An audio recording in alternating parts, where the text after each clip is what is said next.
యెహోవా వాక్కు ఎవరికి బయలుపరచబడెను? లేత మొక్క వలెను ఎండిన భూమిలో వచ్చిన మొక్క వలెను అతడు ఆయన ఎదుట పెరిగెను. అతడి స్వరూపమైనను సొగసైనను లేదు. మనం అతన్ని చూచి ఆపేక్షించినట్లుగా అతని యందు స్వరూపం లేదు. అతడు ధృవీకరింపబడిన వాడు ఆయన. మనుష్యుల వలన విసర్జింపబడిన వాడును, వ్యసనపాత్రుడుగాను, వ్యాధిని అనుభవించిన వాడుగాను, మనుష్యులు చూడవలని వాడుగాను ఉండేది. అతడు ధృవీకరింపబడిన వాడు కనుక మనము అతడిని ఎన్నిక చేయకపోతే నిశ్చయంగా అతడు మన రోగములను భరించాడు, మన వ్యసనలను భరించాడు. అయినను మొత్తమైన వాడిగాను, దేవుని వల్ల బాధింపబడిన వాడిగాను, శ్రమలంటిన వాడిగాను మనం అతన్ని ఎంచితిమి. మన అతిక్రమ క్రియలను బట్టి అతడు గాయపరచబడి, మన దోషములను బట్టి నలుగొట్టబడి, మన సమాధానార్థమైన శిక్ష అతని మీద పడింది. అతడు పొందిన దెబ్బల చేత మనకు స్వస్థత కలుగుతున్నది. మనమంతరము గొర్రెల వలె త్రోవ తప్పిపోతుంది. మనలో ప్రతివాడును తనకి ఇష్టమైన త్రోవను తొలగింది. యెహోవా మన అందరి దోషమును అతని మీద మోపెను. అతడు దౌర్జన్యమునందడు, బాధింపబడినను అతడు నోరు తెరవలేదు. బతుకు దేవుడి గొర్రె పిల్లయు, బొచ్చు కత్తిరించి వారి ఎదుట గొర్రెయు మౌనంగా ఉండినట్లు అతడు నోరు తెరవలేదు. అన్యాయపు తీర్పునందిన వారే అతడు కొనుక్కోబడను. అతడు నా జనుల అతిక్రమలను బట్టి మొత్తబడను కదా, సజీవ భూమిలో నుండి అతడు కొట్టివేయబడను. ఆయనను అతని తరము వారిలో ఈ సంగతి ఆలోచించిన వారెవరు? అతడు మరణమైనప్పుడు భక్తిహీనులతో అతనికి సమాధి నియమింపబడదు. ధర్మంతుని యొద్ద అతడు ఉంచబడదు. నిశ్చయంగా అతడు అన్యాయమేమీ చేయలేదు. అతని నోరు ఏ కపటము లేదు. అతని నలుగుటకు యెహోవాకు ఇష్టమాయను. ఆయన అతనికి వ్యాధి కలుగు చేశాడు. అతడు తన తానే అపరాధ పరిహారార్థంగా చేయక అతని సంతానము చూసి అతడు దీర్ఘాయుష్మంతుడగు. యెహోవా ఉద్దేశము అతని వల్ల సఫలమగును. అతడు తనకు కలిగిన వేదనను చూసి తృప్తి నొందును. నీతిమంతుడైన నా సేవకుడు జన్మ దోషములను భరించి తనకున్న అనుభవ జ్ఞానము చేత అనేకులను నిర్దోషులుగా చేయలేదు. కావున గొప్పవారితో ఈయనతనికి పాలుపరిచి పెట్టదను. గనులతో కలిసి అతడు కొండ సొమ్ము విభాగించుకుని ఏదైనా మరణమందునట్లు అతడు తన ప్రాణమును దారపోసాడు. అతిక్రమము చెయ్యి వారిలో ఎంచబడిన వాడాయను. అనేక పాపమును భరించుచు తిరుగుబాటు చేసిన వారి గురించి విజ్ఞాపనము చేశాడు. దేవుడు తన వాక్యం దీవించుకున్నాడు. ఆమేన్.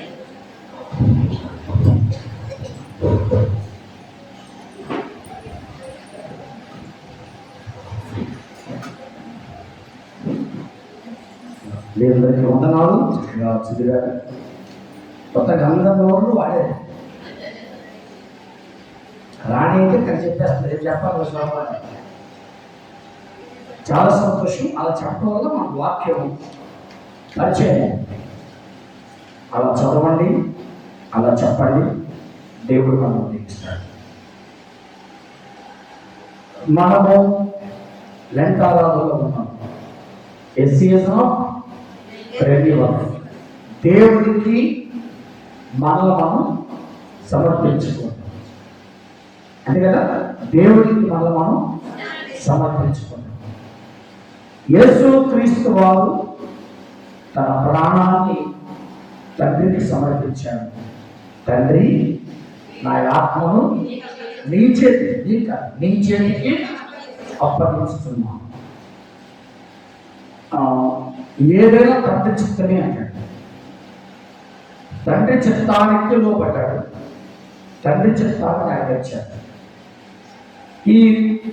ఈ మెసేజ్లో గత శనివారం నుంచి జరుగుతుందా?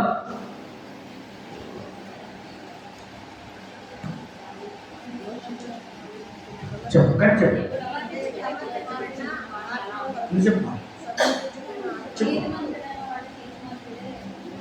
నీతిమంతుడైన వాడు నీతిమంతుడిగా ఉండాలి. ప్రవక్త అయిన వాడు ప్రవక్తను పాల్గొంటాడు. నన్ను పంపిన వాడు నమ్మేవాడు నన్ను కూడా నమ్ముతాడు. ఈ మూడులో ఒకటి చెప్పారు. ఏమండి? నన్ను పంపిన వాడిని విశ్వాసం ఉంచేవాడు నా యందును విశ్వాసం ఉంటాడు. స్తోత్రం. హల్లెలూయా. ఓకే, చక్కగా మీకు గుర్తుంది. మనకు తెలుసు మత్తయి సువార్త 10వ అధ్యాయంలో మనం చదువుతాం. దానికి ముందు మనం ప్రశ్న చదువుతామా? యోవేలు గ్రంథం ఎప్పుడైనా మీరు ఉపవాసం ఉండి కన్నీరు విడుచుచు మనస్పూర్వకముగా తిరిగి నా యుద్ధకు వచ్చిన మనందరం కూడా మనస్ఫూర్తిగా దేవుని దగ్గరికి వచ్చాం. దానిలోనే ఉన్నటువంటి ఒక మాట మత్తయి సువార్త 10వ అధ్యాయంలో 41-42 వచనాలు స్పష్టంగా మనకు అర్థమయ్యేటువంటి సందేశం అని. మిమ్మల్ని చేర్చుకున్నవాడు నన్ను చేర్చుకును. నిన్న గత శనివారం ఇదే మాట్లాడుతున్నాను. ఏమని?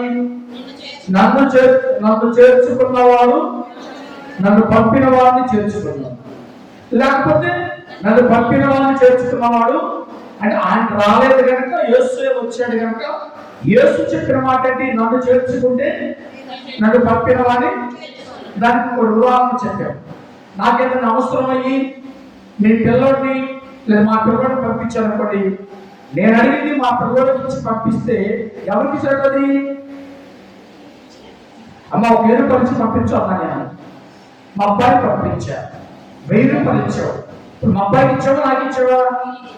నాకు ఇచ్చాడు. రిప్రజెంటివ్ గా వచ్చాడు. అంతే. యేసుక్రీస్తు వారు కూడా తండ్రి చిత్తాన్ని నెరవేర్చడానికి రిప్రజెంటివ్ గా వచ్చాడు. వచ్చినప్పుడు ఆయన అన్నాడు, తండ్రి నా ఆత్మను నీ చేతికి అప్పగిస్తాడు. చదివినటువంటి మాటలు మరొక మాట ఏముందంటే ఆ మాట చూద్దాం. 10వ అధ్యాయంలో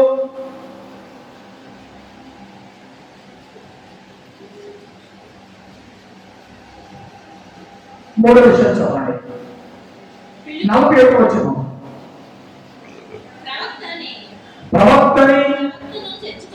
ప్రవక్తను చేర్చుకున్నవాడు చాలు. ప్రవక్త అని ప్రవక్తను చేర్చుకున్నవాడు ప్రవక్త బలం పొందుతాడు. అంతే కదా? నన్ను చేర్చుకున్నవాడు నా తండ్రిని చేర్చుకున్నట్లే ప్రవక్తను చేర్చుకుంటే ప్రవక్తనే మీరు ప్రవక్తలు కాదు, ప్రవక్త యొక్క ఫలాన్ని మీరు పొందుతారు. ఏంటి ప్రవక్త ఫలం? ఏంటి?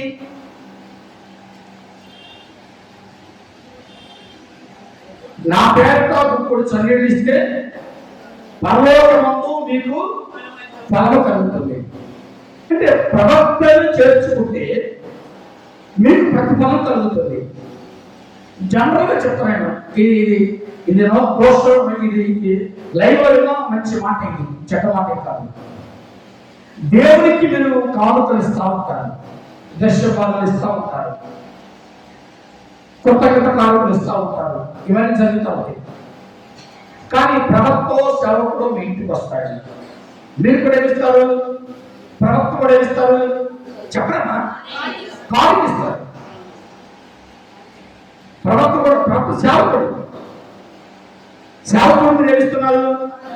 కాదు. అంటే దాన్ని ప్రతిఫలం పొందాలి అనేటువంటి కాన్సెప్ట్ యేసు ప్రభు వారు శిష్యుల ద్వారా ప్రజలు తెలియజేశాడు. ఇవ్వడానికి అవసరమా? సామిశ్రామిలో కోలాపేశ్వర గారు విజిట్కి వస్తే ఇవ్వాలని లేదు. ఎందుకు ఇవ్వాలని లేదు? చెప్పండి మా తప్పలేదు. సామిశ్రామి అంటే మీరెవరు ఇస్తున్నారు కనుక ఏదన్నా మీరు కృతజ్ఞతగా ఇచ్చారంటే దాన్ని పొందాలనే ఉద్దేశంతోనే ఇస్తున్నారు. అర్థమైంది కదా? ఇవ్వాలని లేదు కదా. ఇంకో కొంతమంది చెప్తారు, ఈ చేతితో ఇస్తే అసలు ఈ చేతితో ఇస్తే నీకే కలవదే, నీకు ఇచ్చిన దేవుడికి ఏం తెలుస్తుంది? ఈ చేతితో ఇచ్చింది ఈ చేతితో తెలియకూడదన్న కాన్సెప్ట్ ఉంటే ఈ చేతికి చేసేది ఈ చేతికి తెలియకపోతే నువ్వు చేసే దేవుడికి ఏం తెలుసు?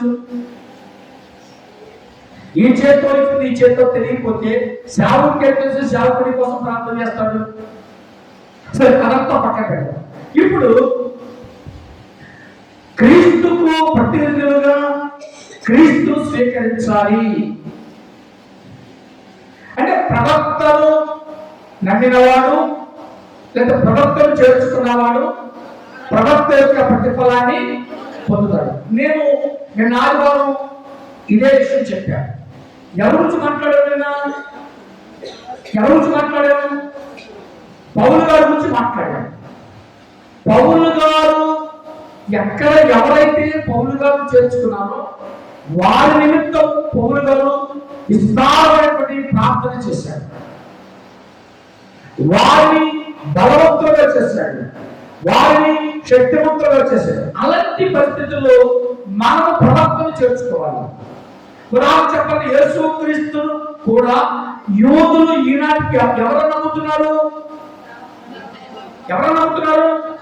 అందుకని ప్రవక్తను చేర్చుకున్నవాడు ప్రవక్త ప్రతిఫలాన్ని పొందుతాడు. తండ్రిని చేర్చుకున్నవాడు తండ్రి ఫలాన్ని పొందుతాడు. ఇప్పుడు యేసుక్రీస్తు వారు యూదులు నమ్మినటువంటి సిద్ధాంతంలో ఇప్పుడు యేసుక్రీస్తు వారు యూదులకు ఏమై ఉన్నారు? ప్రవక్త ఉన్నారు. యేసుక్రీస్తు చనిపోయి సమాధి చేయబడి తిరిగి లేచే వరకు నేను కూడా ప్రవక్తే నమ్ముతాను. మరి దేవుడు ప్రేయైనా చనిపోయి సమాధి చేయబడి తిరిగి లేచిన తర్వాత దేవుడు. అందుకనే నాలుగో సిద్ధాంతాన్ని యేసుక్రీస్తునందు దైవ మానవ స్వభావము ఏకమైనవనియు అని యథార్థమయుక్తముగా దేవుడనియు యథార్థమయుక్తముగా మానవుడనియు నేను కూడా యేసుక్రీస్తు ప్రవక్తగానే భూలోకానికి వచ్చాడని చెప్తాను. దేవుడిగా భూలోకానికి వచ్చాడు. కానీ యేసు ప్రభువు పేరు అద్భుతాలు చేశాడు, పౌలు అద్భుతాలు చేశాడు, చాలా మంది చేశాడు. కానీ యేసుక్రీస్తు ఎప్పుడు రుజువైందంటే దేవుడిని ఆయన సమాధి చేయబడి తిరిగి లేచిన తర్వాత రుజువైంది. యేసు ప్రభు సిలువేసిన తర్వాత సిలువ మీద ఉన్న తర్వాత ఆయన చనిపోయేదా బ్రతికేదా అని ఒక రోమా సైనికుడు పంపిస్తారు. అంతేనా? ఎవరు పంపిస్తారు? రోమా సైనికుడు పంపిస్తాడు. అతను ఒక దేశానికి నా దగ్గర ముందుగానే నాకు ఐడియా గుర్తులేదు పేరు. ఒక దేశం నుంచి వస్తాడు అతను రోమా సైనికుడు పంపించి ఆయన చనిపోయాడో లేదో అని చూడమని పంపిస్తే ఆయన యేసు ప్రభు దగ్గరికి వస్తాడు. ఆయనకు ఉన్నటువంటి అవయవాలు ఒక అవయవం ఏది చెప్పండి? రోమా సైనికుడు ఉన్నటువంటి అవయవాలు చెవు, ముక్కు, కళ్ళు, చెయ్యి, కాలు, ఒక అవయవం లేదు. ఒక అవయవం లేదు అంటే ఆయన ఉన్నటువంటి బాడీలో ఒక అవయవం తక్కువైంది. ఏం చెప్పండి అది?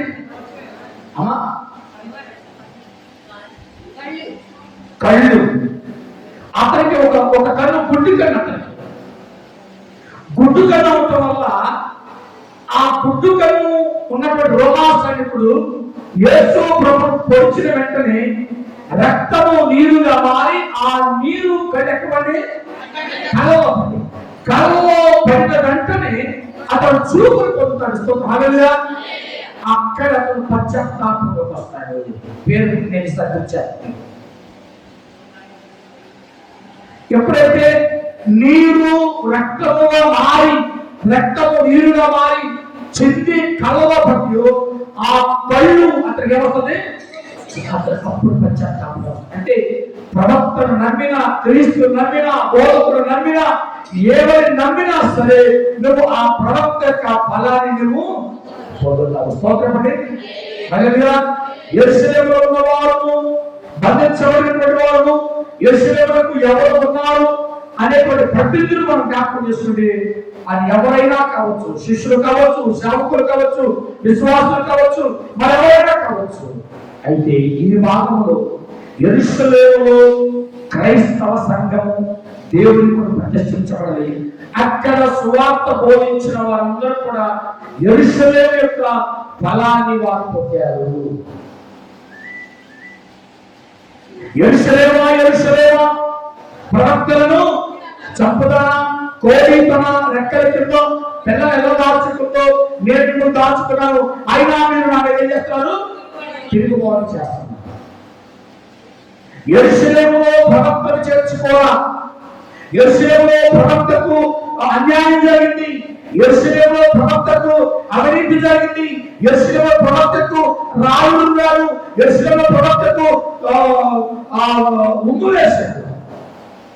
ఆయన ప్రవక్త దర్శించిన స్థలము కనుక ఈ రోజు వరకు ఆ యెరూషలేములో బ్రతికిన జీవనోపాధంతా కూడా యాత్రికుల మీద యెరూషలేము బ్రతుకుతూ ఉంది. అదేమైంది? ఒక ఏం చేస్తాం, అది యాత్రా స్థలంగా. ఇప్పుడు బైబిల్ చూద్దాం. దేవుని సంఘం ప్రవక్త ద్వారా బాగుపడుతుంది, విశ్వాసుల యొక్క ఆత్మ ప్రవక్త ద్వారా నింపబడుతుంది. అయితే వీళ్ళు క్రీస్తుకు సాక్షులుగా ఉండాలి అని బైబిల్ చెప్తుంది. ఈ ప్రవక్త గురించి మాట్లాడుకుంటూ వస్తే మత్తయి సువార్త 5వ అధ్యాయం 12వ వచనం చూస్తే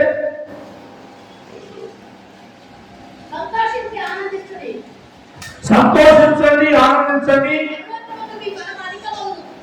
పరలోకమందు మీ ఫలము అధికమగును. ఎలాంటి వారు పూర్వమందు ప్రవక్తలను హింసించిరి. యేసు ప్రభు బోధ చెప్తున్నాడు. ఏ బోధ? ధన్యతలు చెప్తా ఉన్నాడు. పూర్వము ప్రవక్తలను హింసించిన వారు ఉన్నారు.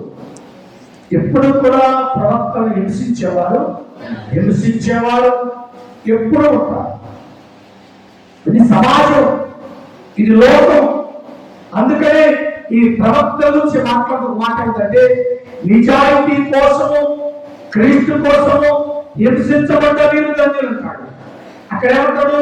నీతి నిమిత్తం హింసించబడే వారు ధన్యులు, పరలోక రాజ్యము దుఃఖపడే వారు ధన్యులు, వాళ్ళు రాజ్యం అంటారు. అంటే ప్రవక్త చెప్పినటువంటి మాటలు ఎవరైతే అంగీకరించారో వారు పశ్చాత్తాపంలో వచ్చారు. ఎక్కడ 12 నా నిమిత్తము సంతోషించండి, ఆనందించండి, పరలోకమందు మీ ఫలము అధికమగును. ఇలా కూడా వారు మీకేమైనారు? పూర్వమందుండిన ప్రవక్తలను కూడా సంతోషించండి, ఆనందించండి, పరలోకమందు మీ ఫలము అధికమగును. మీ బలం అధికం కావాలంటే, మీ బలం ఫలించాలంటే ప్రవక్త చెప్పినటువంటి మాటలు బోధకు చెప్పారు. యేసు ప్రభుని ప్రవక్తే కాదు, బోధకుడిగా కూడా సంబోధించాడు. బోధకుడా అంటాడు.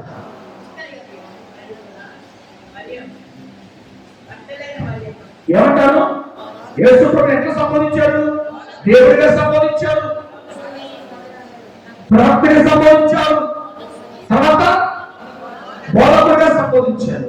ఆనాడు నుండి ఈనాడు వరకు ప్రవక్తలను విమర్శిస్తూనే ఉన్నారు. బాధలో ఆనందించండి, అప్పుడు మీకు అధిక ఫలము దొరుకుతుంది. నా నిమిత్తము, క్రీస్తు నిమిత్తం హింసించబడేవారు ధన్యులు, పరలోక రాజ్యము మీది. హింసించబడండి, మీరు ధన్యత కలుగుతారు. ఒక అపోస్తల కార్యము 5వ అధ్యాయము 45వ వచనం చూస్తే అక్కడ ఏమని రాయబడిందో చూద్దాం.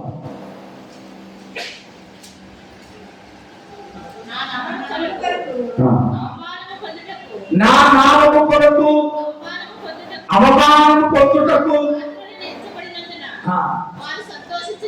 వారు సంతోషించుచు మహాసభ ఎదుట వెళ్ళిపోయి ప్రతిదినము దేవాలయములను ఇంటిను మానక పోల్చుచు యేసే క్రీస్తుని ఏం చేస్తున్నారు? ప్రకటిస్తున్నారు. ఇక్కడ మీరు గమనిస్తే నా నామము కొరకు అవమానము పొందుటకు పాత్రులను హింసబడినందున వారు సంతోషించుచు మహాసభ ఎదుట వెళ్ళిపోయి ప్రతిదినము ఎవరు దేవాలయంలో ఇంటింట కూర్చుని హింసించబడివారు. మీరు యేసన్న గారు ఆయన జీవితం క్యాసెట్ చూసారా?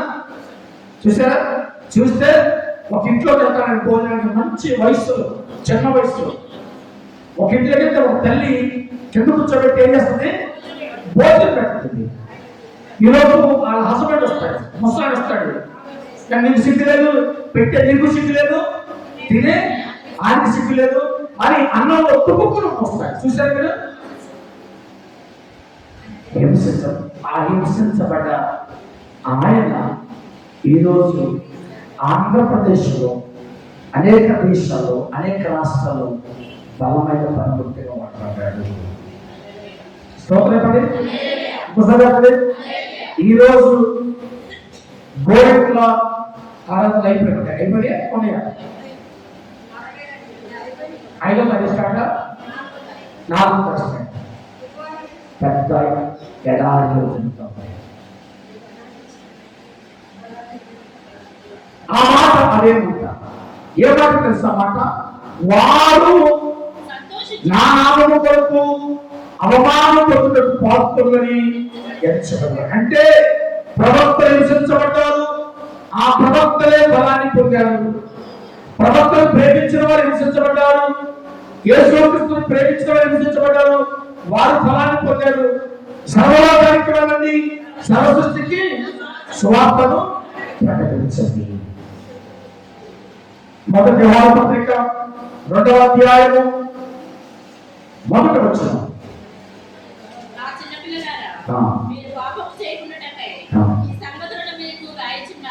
నా చిన్న పిల్లల మీరు పాపం చేయకుండా ఉండటం కోసం ఈ సంగతులను మీకు రాయిస్తున్నాను. ఎవరెవరు పాపము చేసిన నీతిమంతులను యేసు క్రీస్తులకు ఉత్తరంలోని తండ్రి యొక్క ఆయన మనకు ఉన్నాడు. మన కొరకు తండ్రికి వివరించడానికి ఒక ఉత్తరవాది ఉన్నాడు, ఒక ప్రవక్త ఉన్నాడు, ఒక అధిపతి ఉన్నాడు, ఒక నీతిమంతుడు ఉన్నాడు, ఒక దేవుడు ఉన్నాడు. నీ కొరకు తండ్రికి చెప్పడానికి ఎవరు లేరు అనుకోవా. నీ కొరకు, నీ కుటుంబం కొరకు, నీ బిడ్డల కొరకు దేవుడికి విజ్ఞాపన చేయడానికి ఒక ఉత్తరవాది ఉన్నాడు. ఆ ఉత్తరవాది ఎవరంటే ప్రభువైనటువంటి యేసుక్రీస్తు వారు. ఆయనే మనకు శాంతికరమై ఉన్నాడు. ఏమైనాడు? శాంతికరమై ఉన్నాడు. ప్రవక్తను చేర్చుకున్నవాడు ఏమవుతాడు?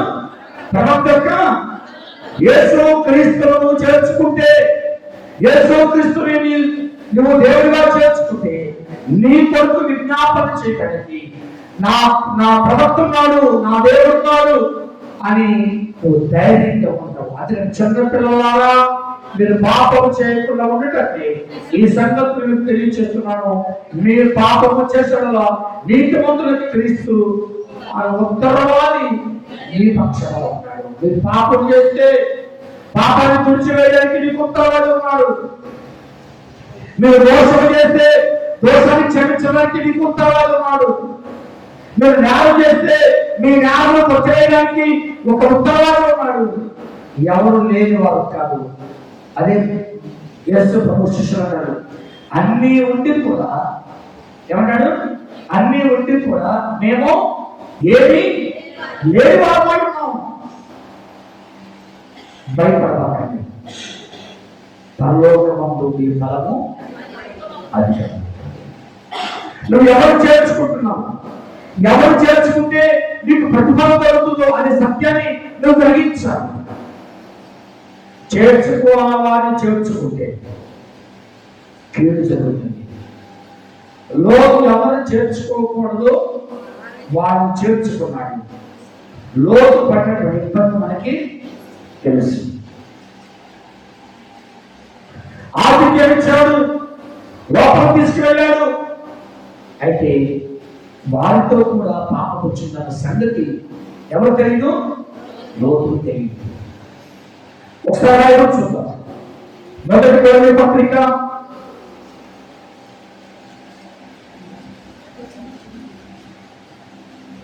1వ అధ్యాయం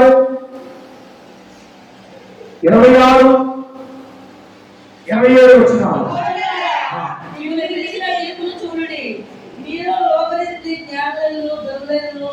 గొప్ప వంశవారులు అనేకులు తిరుగుబడలేదు కానీ ఏ శరీరం దేవుని ఎదుట అతిశయింపై ఉన్నట్లు జ్ఞానులను సిగ్గుపరచడానికి లోకములో ఉండు వెర్రివారిని దేవుడు ఏం చేశాడు?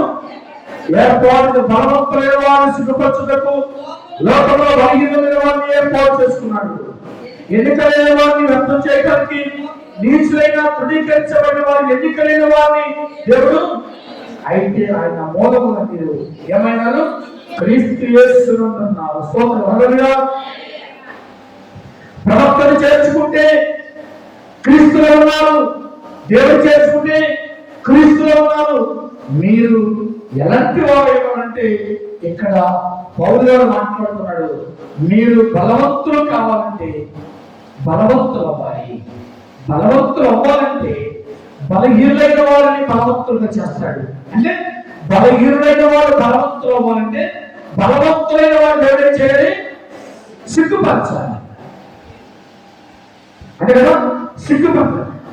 వారు ఎప్పుడైతే సిగ్గుపరచబడతారో నువ్వు బలవంతుడు, క్రీస్తు వస్తాడు వారికి పక్షముగా, నీకు న్యాయం చేసేవాడు. అందుకనే మన సరే మాటల్లో నన్ను చేసుకునే వాళ్ళని చేసుకున్నట్లే ప్రవర్తన చేసుకునేవాడు ప్రవర్తన ఫలాన్ని పొందుతాడు. ఎక్కువ మాట ఉంది, నీతిమంతుడు చేసుకునేవాడు నీతిమంతుడి యొక్క ఫలాన్ని పొందుతాడు. మనం ఏ ఫలాన్ని పొందాలంటే ప్రవక్త, తండ్రి పంపించిన క్రీస్తు అయినా ఒకటే, ప్రవక్తను పంపించిన ఫలమైనా ఒకటే, నీతిమంతుడు పంపించిన నీతిమంతుడైనా ఒకటే. ముగ్గురు ఏకమే, తండ్రి కుమార పరిశుద్ధాత్మ ఏకమే. మూడో డాక్టర్ చెప్పండి.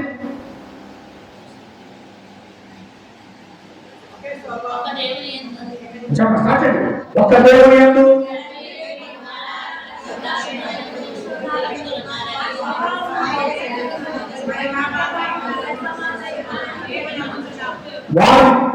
వారు ముగ్గురేమై ఉన్నారు? ఏకమై ఉన్నారు. దేంట్లో ఏకమై ఉన్నారు? స్వభావం, శరీరం ఉన్నదంతా, క్రియ మూలంగా కాదు, ఆలోచన పరంగా కాదు,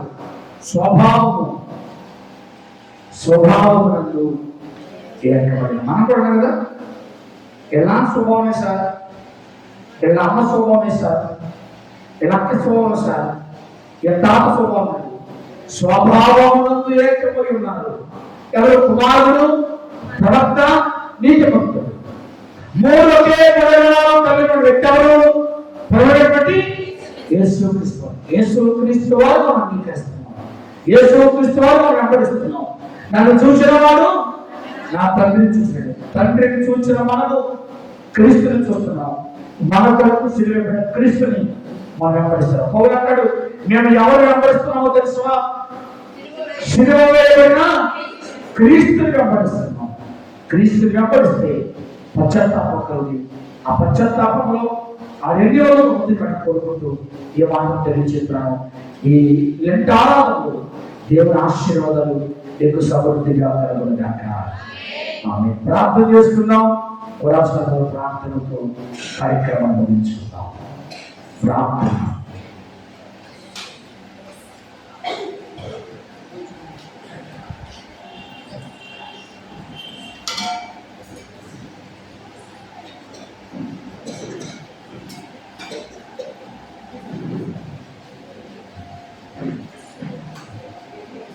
ప్రార్థన. ప్రేమ కలిగిన దేవ, కృప కలిగిన తండ్రి, నీకు వందనాలు తెలియజేస్తూ ఉన్నాం. నీ పాదాల దగ్గరకు మేము వచ్చాము తండ్రి. ప్రవక్త ఫలాన్ని పొందుతారని చదివిస్తున్నాం దేవ. మేము కూడా ఆయన నిత్యము కూడా కృప ఈ ఫలాన్ని పొందుకోవడానికి, నీ మహిమగల రాజ్యంలో మేము వారసులు అవ్వడానికి ఎదురు చూస్తూ ఉన్నాం. ప్రతి ఒక్కొక్కరిని మీరు జ్ఞాపకం చేసుకునండి. వచ్చిన నా ప్రియ పిల్లలందరినీ మీరు దీవించండి. వారి కుటుంబాల కొరకు, వారి అవసరాల కొరకు మీకు వందనాలు. ప్రతి వారిని మీరు దీవించండి ప్రభా. వారికి కావాల్సిన ప్రతి ఫలాన్ని వారికి అనుగ్రహించమని వెళ్ళుకుంటూ ఉన్నాం. ఇక్కడ ఎవరస్తు లేని బిడ్డలు ఉన్నారు ప్రభా. వారి బిడ్డలను మీరు దీవించండి, వారి అవసరాలు మీరు తీర్చండి. వారి యొక్క విద్యా బోధనలో మీరు తోడుగా ఉండండి. ఎగ్జామ్స్ రాస్తున్నారయ్యా, మంచి జ్ఞానాన్ని బిడ్డలకు దయచేయండి. నీలో ప్రభు అండగట్టబడటానికి సహాయం చేయమని వేడుకుంటూ ఉన్నాం. చిన్న వయసు నుంచే దేవుని దగ్గరలో ప్రభు సంతోషాన్ని, ఆనందాన్ని బిడ్డలు సచోటానికి సహాయం చేయమని వేడుకుంటూ ఉన్నాం. ఇలాంటి ఆరాధనలో ప్రభు మాకు మేము ప్రభు రెన్యూవల్ చేసుకోవడానికి సహాయం చేయమని వేసుకుంటూ ఉన్నాం. ప్రతి ఆత్మ కూడా ప్రభు నీకు ఇష్టమనేది కావాలి తండ్రి. నామకార్థకు వచ్చి వెళ్ళటం కలిగిన ప్రభు నీలో అంటగట్టబడ్డ ఆత్మను ప్రభు ప్రతి వారికి నిర్ధారించండి. ఆ సంఘ నలుగుళ్ళ నిబద్ధతతో తోడుగా ఉంచండి. నాయన ప్రతి వారిని మీరు ఆచరించండి. మా సంఘ పెద్దలను మీరు దీవించండి. గృహసమితి వారిని మీరు దీవించండి. ప్రతి వారిని మీరు ఆశీర్వదించండి. నీ కృపలో యోగ్యమని వెళ్ళగలి మీరే మహిమ పొందుకోమని మీ రాజ్యం కొరకు మేమందరం సిద్ధపాటు కలిగి జీవించే కొరకు దయచేయండి. ఏస్తున్నామని వేడుకుంటున్నాను తండ్రి. ఆమేన్.